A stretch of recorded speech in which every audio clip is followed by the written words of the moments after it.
Just to make the topic of centroid more clear, I'm taking one more example. Let's say in this L shape is there. If you remember the previous question, now what was there? It was having only the T shape. T shape is having just the separate two surfaces like this only. Now you can take one and two surface very easily.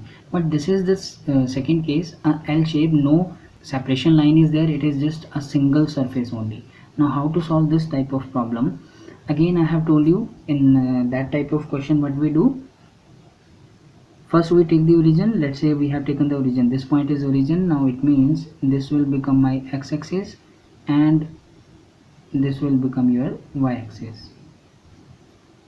Now with respect to this point we have to find out the centroid. If I shift this point, if I take origin here, the centroid will be totally different. I'll show you. If you remember the previous question, I have solved this question taking this point as origin. If I take this point as origin, the coordinate will change, centroid will change. If I take this point or even any other point, the centroid, the position of centroid will change. Okay, but we always prefer that to take the object in first quadrant. Means if you say this was our quadrant system, so here value of x and y in this quadrant, value of x and y is positive, so always try to take the complete object in first quadrant if the origin is not given in the question.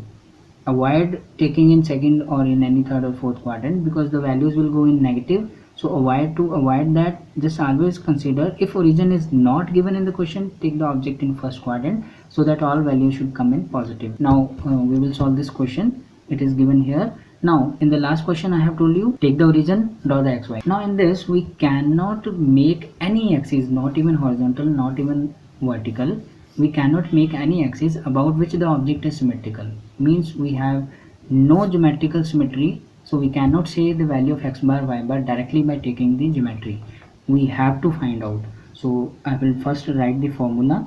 What was the formula to calculate the centroid, so that according to that we will find out the values. Now in this object we can divide this structure into two areas.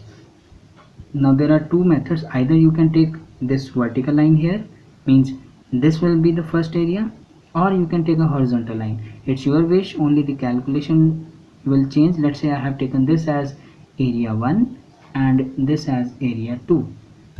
You have to show this in your diagram while solving in the exam.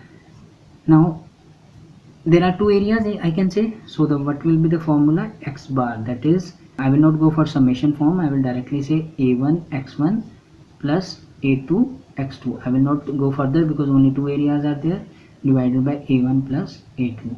Remember this formula. And y bar is equal to a1 y1 plus a2 y2 divided by a1 plus a2. Now this x bar and y bar, this is the value or the coordinates of centroid for whole object. But what are these x1 x2? These are the values of or the coordinates in x direction for the individual areas. For one area this is x1 y1, for two area this is x2 y2. Okay, I'll show you this. Now what to do? First of all we can make the calculation for area just to make it easy.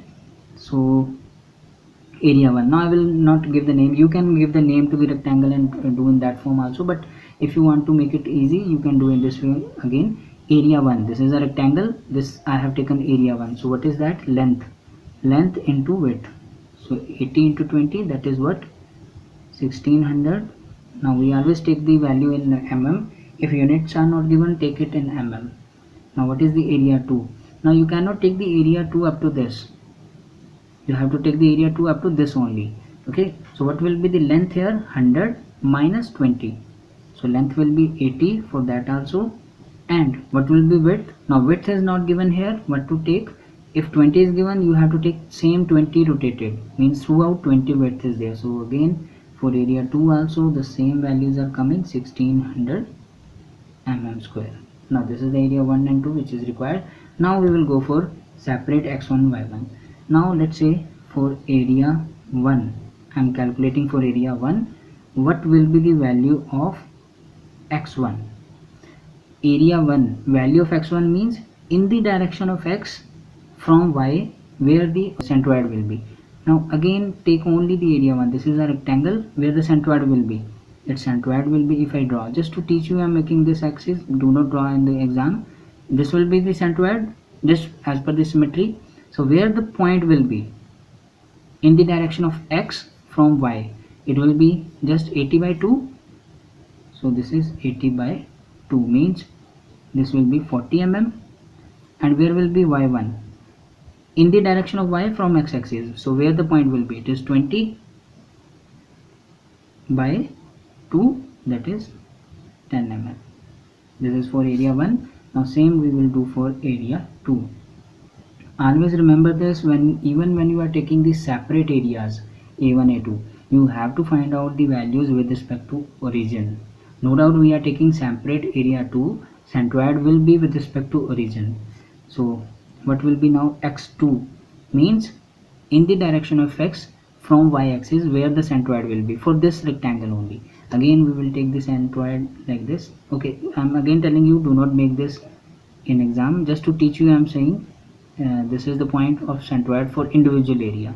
Now what is the location of this point in the direction of x from y-axis, means I have to find out from this point to this axis what is the length or what is the gap.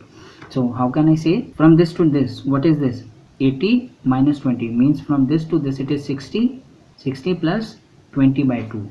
So this is 60 plus 20 by 2. I'm again telling you from this point to this point it is 60 only. How I'm calculating, total is 80, 80 minus 20, so this is 60 plus half of this is 20, 20 by 2, so this is coming 70 mm.